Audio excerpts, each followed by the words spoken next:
Ninakuletea ripoti kutoka wilaya Nanyumbu mkoani Mtwara, ambapo chama kikuu cha ushirika kinachohudumia wakulima wa wilaya za Masasi, Mtwara pamoja na Nanyumbu, Mamku Limited, kimefanikiwa kuuza jumla ya tani 3867 za zao la ufuta katika mnada wa tatu uliofanyika tarehe 27 ya mwezi Juni 2025 katika wilaya Nanyumbu kupitia mfumo wa mauzo mtandaoni TMX.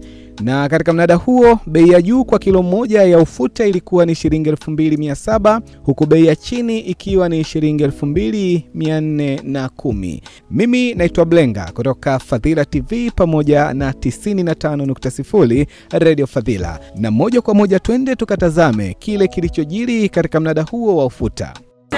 Bei iliyopo ni 2620.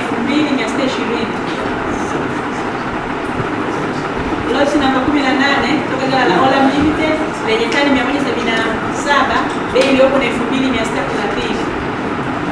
Bei tulizoziona siku ya leo, kinachochagisha kuwa na bei nzuri ni ubora wa mazao, na ubora huu wa mazao unaanzia shambani. Kwa hiyo hatuwezi kulima bila kufuata zile kanuni za kilimo bora, alafu tukaja sokoni tukasema sasa tunaboresha ili tupate bei nzuri. Kwa kuwa Kopra tunasimamia haya mazao, nitoe rai kwa wakulima, kwanza kutumia mbegu bora. Tutumie mbegu bora ili tuweze kuzalisha mazao yaliyo bora. Wenzetu wafuate maelekezo ya kupepeta ufuta kabla haujafika magalani. Na chekeche bei yake ni ndogo tu. Chama cha msingi kijijenge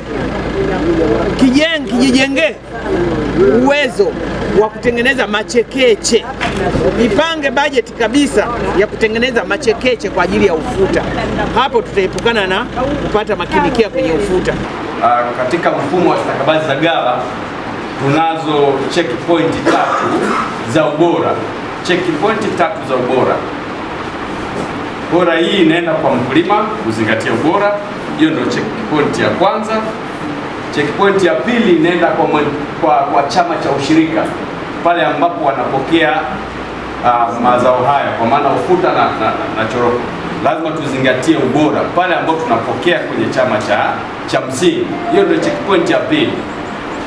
Lakini checkpoint ya tatu ni ya kwa mwendesha ghala.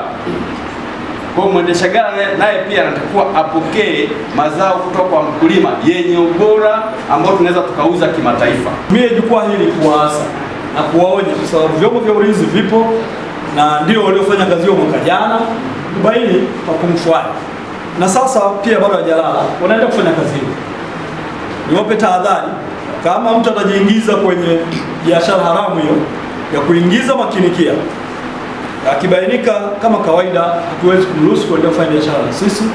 Kwanza atashtakiwa kama kawaida kama tulivyofanya mwaka jana, na la pili tunamwekea blacklist kufanya biashara kwenye wilaya yetu ya Nanyumbu.